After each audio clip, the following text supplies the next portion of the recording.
invitado, José Carlos Requena, analista político. Y permítame saludarle, lo vamos a ver en pantalla en unos segundos, ya lo vemos ahora, para partir sobre este anuncio, ¿verdad?, de lo que es la unidad de las izquierdas. Un hecho que no se había visto antes y que además era motivo de cuestionamiento en la primera vuelta. ¿Por qué no se unen? Bueno, ahora ya se unieron.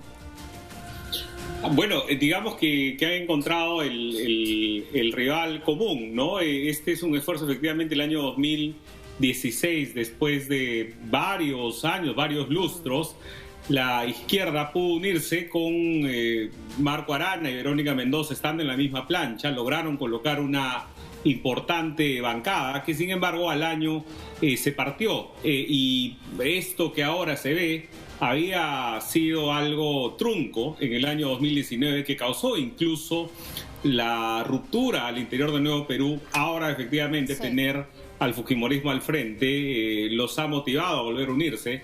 Vamos a ver si es que esto en qué se traduce, ¿no? Esperaríamos que, dado que Mendoza le da su respaldo al señor Castillo, supondría yo que por lo menos ese acercamiento, si no esa alianza, se tendrá también en el Congreso, pero no es algo que se haya oficializado todavía. De acuerdo, pero los que han tenido que soltar más, ¿no?, en estas nuevas alianzas han sido los que se han adherido, ¿no?, a la postura del señor Pedro Castillo. ¿Ve así usted esta situación? Lo digo porque había pues esta protección, ¿no?, o velaban por la protección de las minorías, situación que por otro lado Perú Libre no lo ve como un tema tan importante. Sí, digamos, creo que han entendido el rol un poco supeditado que tienen las candidaturas que han quedado muy relegadas en la primera vuelta y efectivamente se han adherido. En el caso de la señora Mendoza, con algunas salvedades, se firmó un compromiso que recoge algunas de los reparos que se tenían. No es lo que se ha visto ahora en el caso del señor Arana. Y en cualquier caso, creo que todas las izquierdas están más que dispuestas a apoyar lo que es la candidatura de Castillo, pero todavía no se ven rostros. Por ejemplo, el tema de los cuadros técnicos. Sí. Mira, ya ha pasado más de una semana el compromiso con Juntos por el Perú, que cuenta con técnicos y sin embargo no se han mostrado. Y de hecho, hace un par de días el señor Castillo se refirió en términos bastante desdeñosos a los técnicos para luego aceptar el debate de técnicos. Vamos a ver cuál es el grupo que va a presentar en los debates. Y no podemos tampoco no nos puede dejar de llamar la atención esa serie de contradicciones porque son concretas, son reales. Dentro de una misma semana, no hablamos de un cambio de un año a otro, de un mes a otro, dentro de una misma semana se habla con cierto desdén, sí, de los equipos técnicos, incluso se apela a que generan corrupción, ¿no?, una repartija, y luego se acepta pues un debate del que ya no podía eximirse. Ahora, también puede ser cierto que es que hay dentro de Perú Libre y las organizaciones incluso que la están respaldando, falta de unidad real, incluso para poder formar equipos técnicos. Se apela incluso a la división de un equipo más castillista y otro equipo más serronista. Bueno, claramente hay una tensión, hay un factor de perturbación ahí en el campo de Castillo.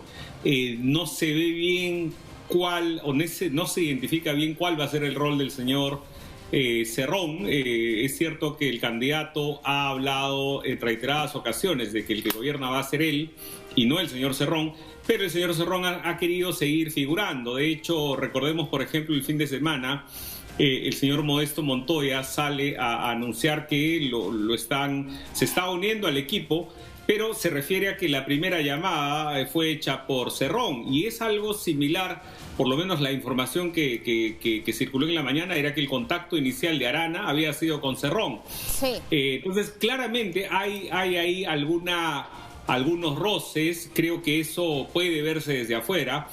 Pero vamos a ver si las 3 semanas y media que quedan pueden hacer limar las asperezas, pero lo que estamos viendo es claramente muchas tensiones al interior, como que no hubiera una unidad de mando, una unidad de criterio, y eso está causando la impresión que creo desde afuera se percibe con claridad.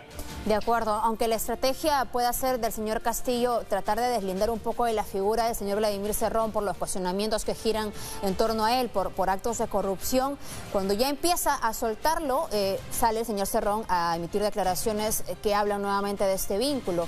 Y no solo él, también quienes han sumado fuerzas para Perú Libre, como ha sido el caso de hacer público la reunión de Vladimir Cerrón con Juntos por el Perú antes del acuerdo. Ahora, usted ha cuestionado en su última columna la forma en la que se está llegando a este acuerdo del debate, de los dos próximos debates, porque no ve seriedad por los dimes y diretes también. Mira, en general creo que el cómo se llega finalmente a tener debate, que primero creo que es positivo que finalmente haya fecha y algo concreto ya, pero el modo en que se ha manoseado por más de un mes los debates, en que primero tomándolo un poco a la ligera y más como una herramienta para retar, desafiar al contrincante, que fue lo que terminó siendo este este meeting doble que hubo en Chota. Y luego con esta propuesta, primero, digamos, anecdótica de invitar en la puerta de un penal a la candidata Fujimori, y luego decir que se invitan los padres, creo que es un manoseo innecesario. Creo que los debates debieran tener cierta institucionalidad, debiera saberse con antelación cuáles son los que se van a organizar, cuándo van a tener lugar, porque la verdad a estas alturas es una certeza que la segunda vuelta va a tener lugar, y se puede hablar preventivamente de cuándo tendrían lugar estos debates, quiénes participarían en los debates, y entrar a discutir básicamente los detalles: quién será el moderador, a qué hora, dónde. Pero en general yo no veo por qué en cada elección se tiene que estar cambiando estas cosas, y en cada elección se le tiene, y en este caso ha sido particularmente penoso el hecho de que hayan habido incluso exhortaciones por parte del jurado o del tribunal de honor para que uno de los candidatos, el señor Castillo, se anime a debatir. Finalmente, como te digo, lo positivo es que ya se está dando, pero el manoseo del tema o el hecho de utilizar el debate más como un arma política me resulta a mí contraproducente, y creo que aumenta las precariedades que tiene el sistema político peruano. De modo que usted considera debe plantearse ya como una regla obligatoria, mejor dicho, el debate para lo sucesivo. Yo pensaría que sí. Y mira, obviamente son las democracias más consolidadas las que lo tienen ya estipulado, pero en Estados Unidos ya se tiene con antelación. Se sabe que un debate va a ser entre candidatos a presidente, otro entre candidatos a la vicepresidencia. Incluso en los casos de los debates presidenciales hay hasta 3 formatos: uno con un moderador, otro más con participación del público.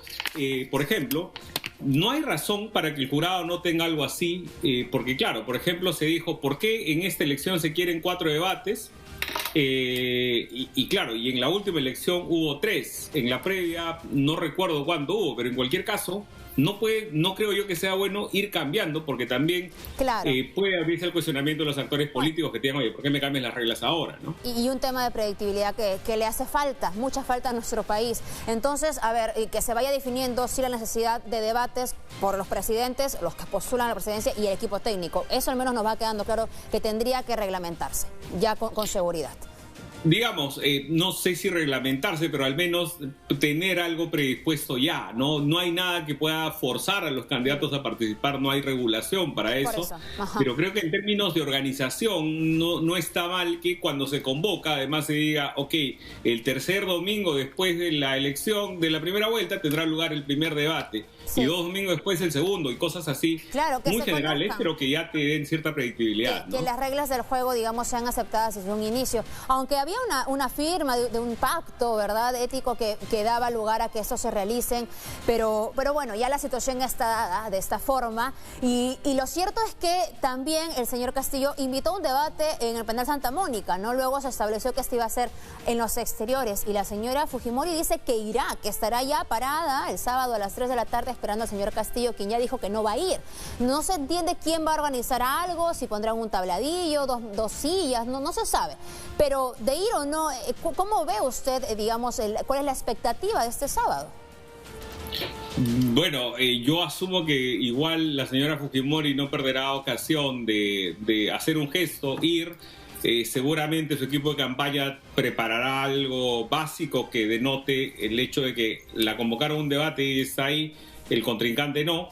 Pero tampoco descartemos que el señor Castillo termine haciéndose presente. Fíjate que ha suspendido su desplazamiento a las regiones del sur. Y la verdad, si algo estamos viendo en esta campaña es la espontaneidad también, ¿no? Entonces, no descartemos que eso vaya a pasar y creo yo que igual Keiko Fujimori terminará haciendo algún gesto. Si no es ir, dirá algo de un reto que se le lanza, que ella lo acoge y que quien lanza el reto luego esconde la mano, ¿no?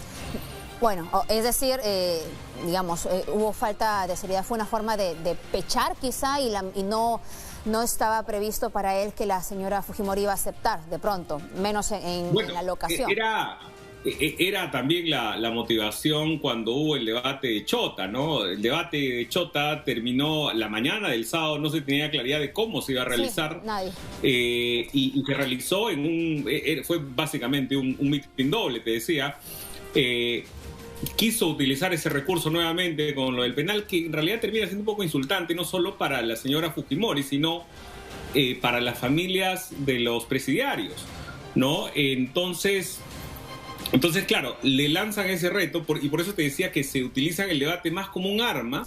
Sí. Y no como una preocupación genuina por exponer ideas, ¿no? Que todavía no se están exponiendo, lamentablemente. Todas estas semanas sin saber finalmente no solo quiénes integran o no el equipo técnico, sino si irán a un debate para que de forma igual todo el Perú pueda escuchar a ambos candidatos en un ambiente neutral. Ahora, lo cierto es que, por ejemplo, mientras que Fuerza Popular sigue haciendo campaña, Perú Libre ha paralizado sus actividades y uno podría entender que es porque ahora están formando el equipo o están incorporando ideas nuevas o un nuevo plan de gobierno.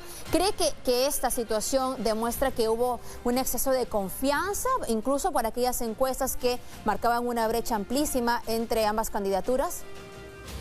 Mira, yo creo que eso refleja un poco de desorganización, refleja improvisación. Y bueno, yo pensaría que están terminando de afiatarse las piezas de esto que recién se está forjando y que a todas luces no era algo que el señor Castillo esperaba. Su crecimiento se da en el último mes con mayor incidencia en la última semana. Creo que él personifica el rechazo y la impaciencia de un gran sector de la ciudadanía, justificado sin duda. Y tiene además la ventaja de ser una personalidad relativamente cercana, o sea, es percibido. En el año 90 el presidente Fujimori se presentaba como un presidente como tú, decía, porque claro, tú tenías a un profesor universitario que aparecía en tractor, claro, y tenías a un intelectual como Mario Vargas Llosa al otro lado. Obviamente la gente se sentía más cerca a él. En este caso tenemos a un profesor rural y a una persona que ha sido formada en el extranjero, ¿no? Entonces, e hija de un presidente, además. Entonces, claramente, él tiene una ventaja de cercanía, pero claramente, creo yo, si algo está evidenciando esta segunda vuelta, es que todo esto ha sido muy imprevisto, sobre todo en su caso, ¿no? Bien, ya que ha citado además al señor Mario Vargas Llosa, se le extendió una invitación, o él le extendió una invitación a la señora Fujimori en Quito, para este foro internacional, no, para un cóctel que habrá después precisamente, y el intentar ir ha generado pues la solicitud al Poder Judicial para que pueda trasladarse la señora Keiko Fujimori, que nos recuerda además que es una persona investigada. ¿Cuánto le favorece no solo este respaldo, sino, por ejemplo, que vaya a asistir, que un día de campaña vaya a trasladarse más bien hasta Quito? Mira, yo creo que la verdad, la prioridad en este momento para cualquier candidato es recolectar votos, ¿no? Yo creo que la influencia o todo lo que se logre en un evento importante, sin duda, es marginal frente al interés principal que, como te digo, es acumular votos y terminar de consolidar una evolución que en las últimas semanas ha parecido favorable a su candidatura. O sea, ¿usted está de acuerdo con que se traslade? No, yo más bien te decía que el foco de todo candidato es acumular votos. No veo que pueda ganar con un viaje así. De acuerdo. ¿No? Ahora, ambos candidatos han hablado de indultar, ¿correcto? Se le puede preguntar, o hasta el momento se le ha podido preguntar más veces a la señora Fujimori, porque el señor Castillo no da muchas entrevistas, pero incluso hubo un agradecimiento de Antauro Humala por este indulto y el apoyo, etcétera. Pero anoche también se le ha consultado a la señora Fujimori si va a indultar igualmente a su padre, aunque de repente por el análisis médico faltara un requisito o no. Y no fue tajante en ese sentido. ¿Cuánto les suma, les resta a estos candidatos el hablar del indulto? Concretar nuevamente o seguir firmes con la idea de indultar. Por un lado Antauro Humala y por otro lado Alberto Fujimori. Mira, no creo que ningún indulto deba ser parte del debate de campaña, ¿no? Yo creo que las prioridades de la población están por superar la pandemia, por ver cómo se enfrenta la etapa de recuperación, y creo que estos temas, la verdad, no son prioritarios. Y en el caso concreto del señor Fujimori, recordemos que cuando el señor Kuczynski lo indultó, al poco tiempo tuvo que regresar a prisión. Entonces, sí, no veo cómo algo que fue ilegal en un momento pueda de pronto ser legal. Entonces, creo que es algo complejo de lo que yo me alejaría, porque como te digo, creo que las prioridades de la gente van por otro lado. Igualmente, ve un panorama, digamos, no positivo para un futuro indulto del señor Humala. Sin duda, o sea, yo creo que, mira, contra lo que piensan algunos, sobre todo abogados, que el presidente tiene potestad infinita para indultar, yo creo que al incurrir en al cruzar el límite a otro poder, porque el señor Fujimori está en prisión por un mandato judicial, al transgredir o al transitar a otro poder, creo que es algo que debería ser reglamentado, pensado, más o menos en la línea de lo que dijo la Defensoría del Pueblo en un informe del año 2018, en que básicamente graficaba que la posibilidad o la potestad del indulto no tiene por qué ser infinita, porque un poder está de nuevo ingresando a los fueros de otro, ¿no? Entonces debería haber alguna regulación mayor, y en este caso en particular, como te decía, lo que se ha demostrado en el pasado es que cuando en el caso de Fujimori se le indulta, luego regresa a la cárcel por un mandato judicial. ¿Qué cosa puede ser distinto ahora? En su caso, con el señor Antauro Humala, pues no veo cuál puede ser. Sobre todo en el caso del señor Antauro Humala, me parece que su prisión está por vencer, si no en 2 o 3 años. Entonces no veo por qué no respetar lo que la justicia dijo en su momento. Bueno, pero ambos candidatos han hablado de estas posturas, de estos planteamientos del indulto. Ellos finalmente han sido los que han tomado la decisión de ponerlo en agenda. Ahora, usted también escribía el día de hoy respecto a que ambas candidaturas parece que no se dan cuenta que nuestros ahorros han sido gastados obviamente el año 2020 para poder sostener la situación que vivimos y que no tenemos dinero infinito, ¿no? Se habla mucho de ideas que podrían, según ellos, sí aplicarse, pero hay quienes analizan de que no necesariamente es posible en el tema económico. Sí, sin duda. Creo que la caja fiscal se ha dañado severamente en este año. Creo que si alguna ventaja tuvo Perú para enfrentar la pandemia fue que disponíamos de ciertos recursos para poder asignar fondos, por ejemplo. Sin embargo, el freno que se le dio a la economía entre abril y junio del año pasado ha causado un gran impacto, no solo en las empresas grandes, sino sobre todo en la persona que vive el día a día, ¿no? Entonces, frente a eso, los candidatos están planteando cosas. Mira, el señor Castillo, por ejemplo, dice no más pobres en un país rico. Y Perú sin duda es un país que tiene muchas potencialidades, pero tiene un estado tan precario y tiene una geografía tan complicada que los recursos que se disponen requieren muchísima inversión, y la inversión requiere reglas claras. Entonces, yo creo que, la retórica de campaña tiene que ser un poco más responsable con las cosas que se ofrecen, porque las expectativas que se levantan son muy altas. Fíjate, el año 2011 se ofrecieron muchísimas cosas que al final no se cumplieron, ¿no? Entonces, yo creo que los políticos deben ser, yo entiendo que en campaña, a veces uno se entusiasma y puede ofrecer más de lo que puede dar, pero hay un contexto en el que estamos, y el contexto que pasamos ahora es el de la pandemia, y con muchísimas cosas que van a cambiar. Entonces, muchas veces lo que vemos en el debate parece no ser consciente de eso, ¿no?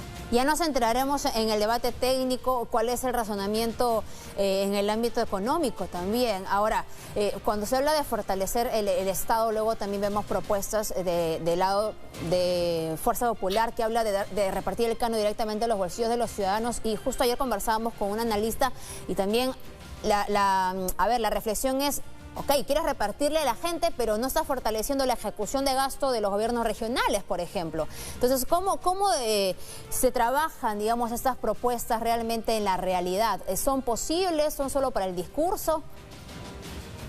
Mira, yo creo que la verdad quien sea elegido finalmente tiene que forjar algún tipo de coalición que le permita implementar cambios con cierta tranquilidad. Es decir, yo entiendo que los tiempos políticos te presionan a soluciones rápidas, inmediatas, pero hay cosas que toman tiempo, ¿no? Y creo que en esto del tiempo, si se tiene claro hacia dónde se va, es un poco más llevadero, o es un poco más fácil de transitar precisamente por estos cambios que serán complicados. Fíjate, el año 90, cuando se dio el Fujishock, el ministro de entonces, Juan Carlos Hurtado Miller, terminó con un llamado o con algo que graficaba el dramatismo del momento, era "y que Dios nos ayude", ¿no? Entonces, como que todos estábamos preparados al sacrificio, y de hecho la tolerancia que se tuvo con Fujimori en los primeros años creo que se dio en gran medida a la situación de desesperanza que estábamos enfrentando.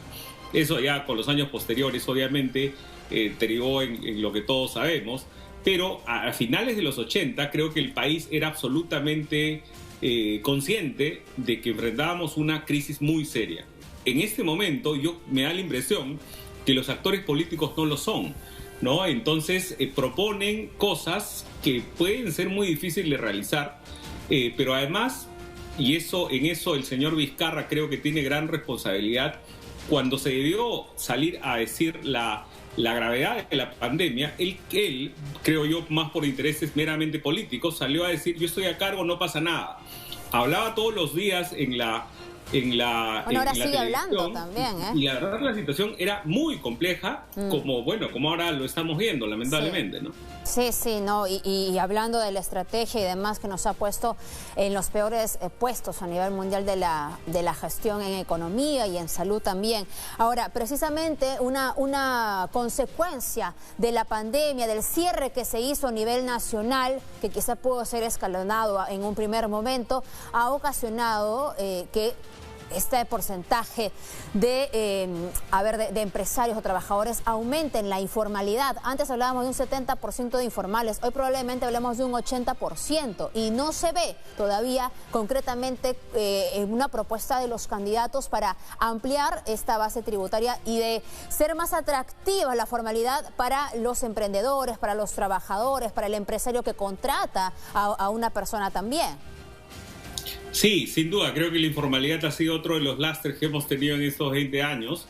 Hemos estado conviviendo con eso sin hacer grandes esfuerzos, la verdad. El Estado ha estado presente en la vida de los emprendedores, de la gente en general, como un elemento hostil, o sea, un elemento que en el caso de los ciudadanos se mete a tu cuenta cuando se te pasa un plazo de la SUNAT. En el caso de las empresas pequeñas, lo mismo. Y en el caso de las empresas grandes, muchas veces reglamentando en exceso algunos procedimientos o algunas cosas que no tienen ningún sentido, ¿no? Entonces, yo creo que para abordar la informalidad hay que ver bien también los estímulos y el Estado que se ofrece, porque muchas veces el Estado es confundido con un reglamento o una institución adicional, y creo que lo que debe ser es un elemento que da un proveedor de servicios, porque además todos los ciudadanos pagamos con nuestros impuestos el funcionamiento de este Estado, ¿no? Bueno, vamos a ver la seriedad de los planteamientos en el debate técnico también, después del cual también seguramente hablaremos. Muchas gracias por su tiempo, señor José Carlos Requena. Muchísimas gracias, Fátima.